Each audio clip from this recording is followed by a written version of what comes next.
Assalamualaikum, halo history enthusiasts. Kita sering dengar tentang Khawarij sebagai kelompok ekstrem. Tapi tahukah kalian di setiap masa, ada tokoh spesifik yang menjadi motor utama pemberontakan mereka? Kali ini, kita akan membahas sosok yang namanya mungkin jarang terdengar.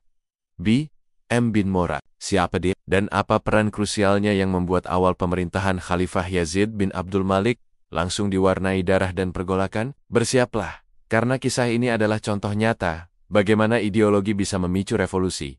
Tonton sampai tuntas. Khawarij adalah kelompok yang memisahkan diri dari Ali bin Abi Thalib. Mereka berpegang pada prinsip la hukma illa lillah, hukum hanya milik Allah, dan keyakinan radikal pelaku dosa besar adalah kafir. Inilah yang membuat mereka terus memberontak melawan setiap penguasa yang mereka anggap zalim atau fasik. Sebelum Yazid, kekhalifahan Umayyah berada di tangan Umar bin Abdul Aziz, Umar II, yang dikenal sangat adil. Di masa Umar II, Khawarij cenderung pasif, bahkan ada yang diajak dialog damai. Namun, pada tahun 720 Masehi, Yazid bin Abdul Malik Yazid II naik takhta. Sayangnya, Yazid kedua cepat membatalkan kebijakan adil Umar II. Ia kembali memanjakan Bani Umayyah, hidup mewah, dan menerima fatwa dari ulama yang tidak jujur bahwa pemimpin tidak akan dihisap atas tindakannya. Perubahan drastis ini adalah sumbu yang menyulut api pemberontakan lagi. Di tengah gejolak ketidakpuasan terhadap Yazid kedua yang dianggap kembali zalim, muncul nama B.M. bin Mora.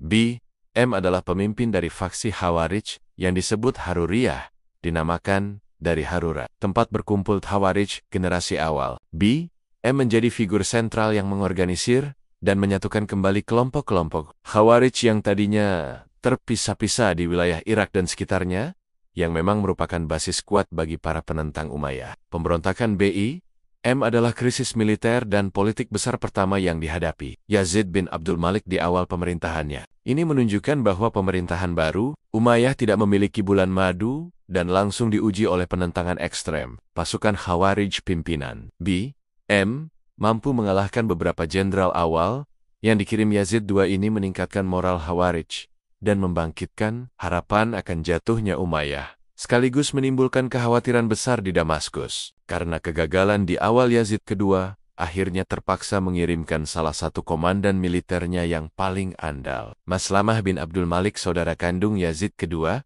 dengan pasukan besar, 10.000 tentara di bawah komando Said bin Amr al-Harashi, khusus untuk menumpas B.I. Meskipun B.M. dan pengikutnya berjuang gigih, mereka pada akhirnya dihancurkan dan dibantai habis oleh kekuatan militer Umayyah di bawah komandan Said bin Amr al-Harashi. Kekalahan B.M. memang meredam gelombang Khawarij saat itu, tetapi kerugian sumber daya, waktu, dan energi militer di awal pemerintahan Yazid kedua ini menjadi presiden buruk bagi sisa kekuasaannya. Kisah B.M. bin Mora adalah bukti bahwa Khawarij akan selalu bangkit ketika mereka melihat ketidakadilan. B.M. dengan keberaniannya adalah simbol perlawanan ideologis terhadap gaya kepemimpinan Yazid kedua yang hedonis dan tidak adil. Pemberontakannya berhasil mengguncang pondasi Umayyah di awal, bahkan memaksa khalifah mengerahkan pasukan terbaiknya. Ini adalah salah satu faktor yang membuat masa Yazid kedua menjadi periode instabilitas dan pertumpahan darah. Pelajaran penting,